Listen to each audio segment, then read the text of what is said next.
Najalatin jijjiirame Sitamadha ammumarraa Finfinnee gubbaa si eegga haayiloolinarraa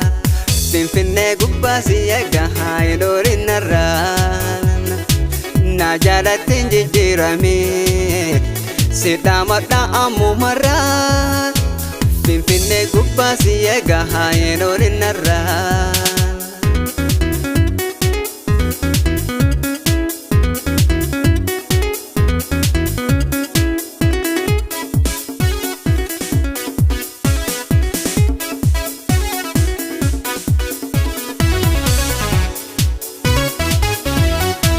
Ani jashefa fodabu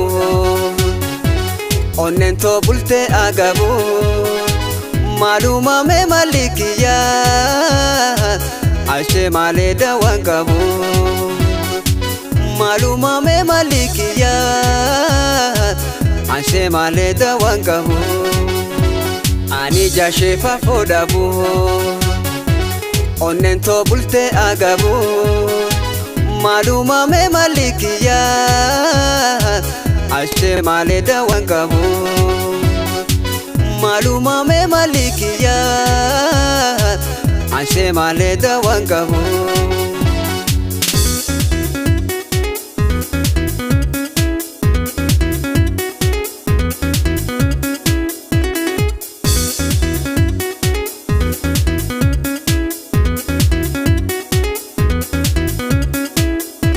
Ani jashefa fodabu Onnen to bulte agabu Maluma me malikiya Ashe male da wangabu Maluma me malikiya Ashe male da wangabu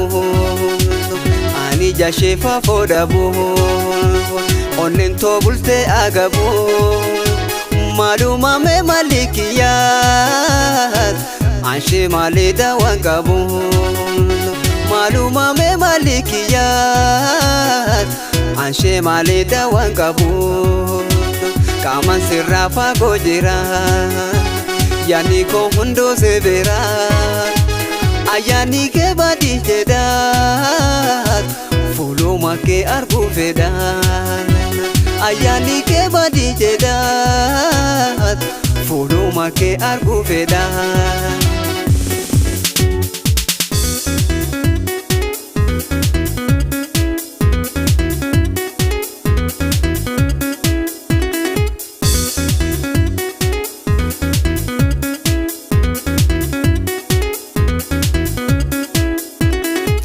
Famfila tamtu se male nagarre Alala mudlata akka urjetarre Alala wayyadun lebuna mambasu Wadan gafasani sita ta'ulasu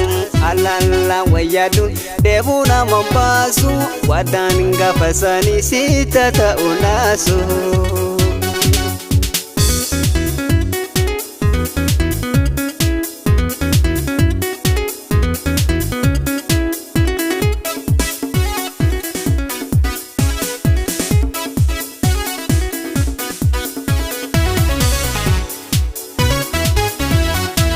Najalatin jijjiirame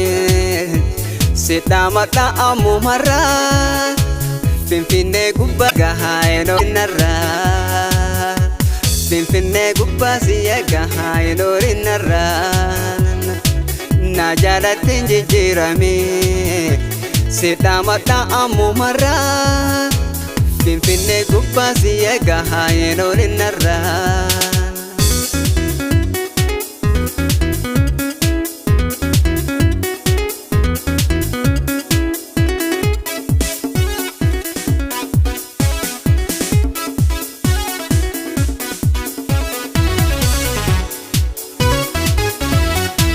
Kanko jeeroon jeeroon ite An ergaa isheen addaan bahee Maal godhame lubbutiyyaa Nagaa yattaan deemuu ka'ee Maal godhame lubbutiyyaa Nagaa yattaan deemuu ka'ee Kanko jeeroon jeeroon ite An ergaa isheen addaan bahee Maal godhame lubbutiyya nagayattan deemu ka'een. Maal godhame lubbutiyya nagayattan deemu ka'een.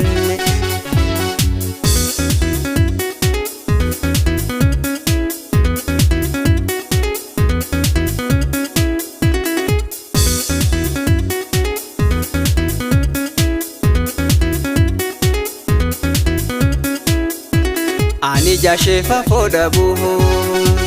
onnen to bulte agabu maluma me malikiya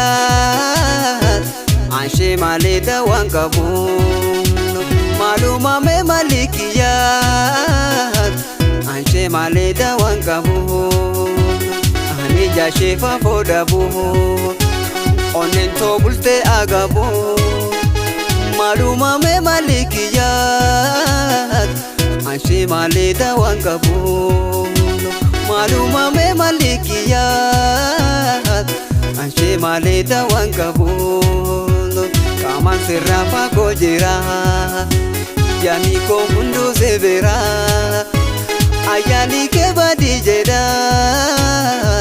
folo make argu feda ayani ke badi jeda folo make argu feda.